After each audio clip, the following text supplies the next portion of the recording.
Assalamualaikum warahmatullahi wabarakatuh. Bismillah, alhamdulillah, assalatu wassalamu ala rasulillah wa ala alihi wa sahbihi wa mawala wa la hawla wa la quwwata illa billah. Qala Allah fi kitabihil karim, a'udzu billahi minasyaitonir rajim. Bismillahirrahmanirrahim. Ya ayyuhalladzina amanu kutiba 'alaikumus syiyamu kama kutiba 'alal ladzina min qablikum la'allakum tattaqun. Alhamdulillahirabbil alamin. Segala puji bagi Allah Subhanahu wa taala yang telah memberikan kita nikmat iman, Islam dan ihsan sehingga kita masih berkesempatan menemui bulan Ramadan tahun ini. Selawat serta salam semoga tetap tercurah limpahkan kepada junjungan kita Nabi Agung Muhammad sallallahu alaihi wasallam yang kita nantikan syafaatnya kelak di yaumil qiyamah. Amin ya rabbal alamin. Sahabat sekalian yang dirahmati Allah, pada kesempatan kali ini alhamdulillah kita masih diberikan kesehatan sehingga kita masih bertemu pada hari ke-20 Ramadan bulan tahun ini. Bulan Ramadan adalah bulan yang sangat istimewa bagi kita, khususnya umat Islam. Pada bulan ini kita dianjurkan untuk meningkatkan ibadah kita, memperbanyak amal soleh, memperbanyak ibadah, memperbanyak berzikir, membaca Al-Quran, berbuat baik, bersedekah dan yang lain-lainnya. Karena pahala pada bulan ini berbeda dengan hari-hari biasanya. Pada bulan ini pahala ibadah sunnah akan dilimpahkan menjadi pahala ibadah wajib, dan ibadah wajib akan dilimpahkan menjadi berkali-kali. Sebagaimana kita umat muslim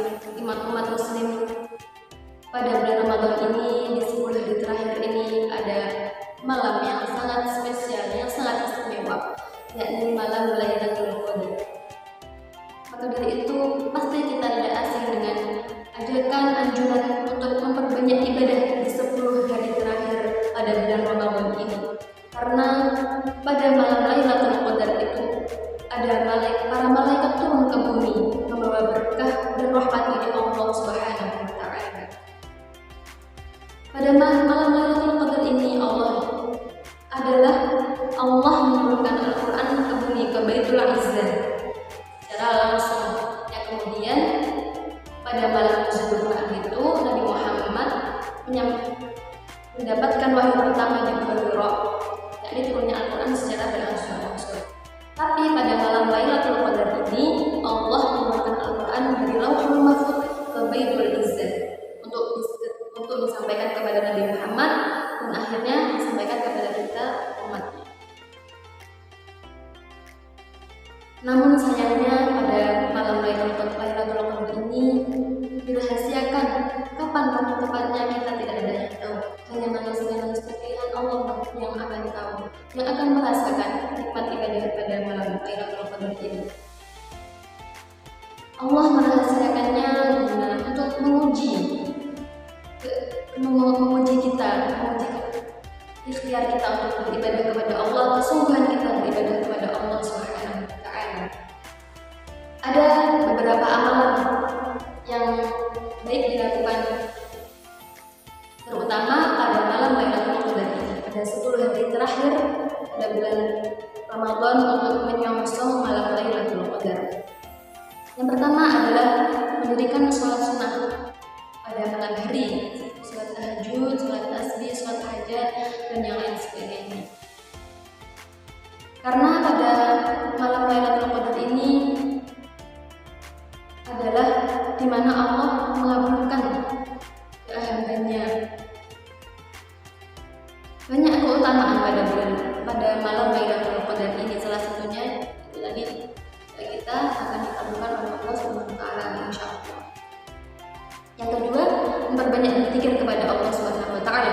dengan berdoa meminta ampunan dan taubatan nasuha. Insyaallah kalau kita berusaha bertaubat dengan sungguh-sungguh, itu akan bisa mengantarkan kita untuk meraih keutamaan pada malam Lailatul Qadar. Bagaimana firman Allah dalam surat Al-A'raf ayat 205. Bismillahirrahmanirrahim. Wadhkur rabbaka fi nafsika tadarruan wa khifatan wa duna jahri minal ghudwi wal asal minal qawli bil ghudwi wal asal wa la takun minal ghafilin. Artinya, ingatlah Tuhanmu dalam hatimu dengan merendahkan hati dan rasa takut kepada Allah pada waktu pagi, pada waktu petang, dan tidak mengeraskan suara. Dan janganlah kamu termasuk orang-orang yang lengah. Quran Surah Al-A'raf ayat 205. Dari ayat tersebut kita bisa mengambil hikmahnya bahwa sesibuk apapun kita dalam menjalankan kehidupan sehari-hari, alangkah baiknya kita untuk tetap berzikir kepada Allah SWT dimanapun dan kapanpun. Nomor 3, amalan yang dianjurkan untuk meraih keutamaan Lailatul Qadar adalah melakukan i'tikaf di masjid, berdiam diri di masjid. Tentunya ini juga sebagaimana yang Rasulullah ajarkan. Dari Aisyah, kan Rasulullah sallallahu alaihi wasallam ya'takifu al-'ashr al-awakhir min Ramadan hatta yatawaffahu Allah azza wa jalla. Artinya bahwa Rasulullah melakukan i'tikaf setelah tanggal 20 Ramadan hingga akhir hayatnya. Yang keempat, bersedekah dengan ikhlas. Sebagai umat Islam, kita sangat dianjurkan untuk membantu sesama muslim. Oleh karena itu, kita dianjurkan untuk bersedekah dengan ikhlas, terutama pada 10 hari terakhir di bulan Ramadan ini. Dengan demikian, dari hadis dan ayat di atas, kita sebagai seorang hamba sudah seharusnya mencari bekal untuk kehidupan di akhirat kelak, sehingga memperbanyak ibadah di malam mulia ini sangat dianjurkan untuk menunjukkan sikap kita sebagai hamba yang taat kepada Allah dengan memperbanyak ibadah. Marilah kita manfaatkan bulan Ramadan ini dengan sebaik-baiknya. Jangan sampai bulan yang penuh berkah ini berlalu begitu saja tanpa kita mengambil banyak pahala di dalamnya. Perbanyak amal kebaikan, perbanyak istighfar, memperbaiki diri, memperbaiki hubungan dengan manusia, memperbaiki hubungan dengan Allah.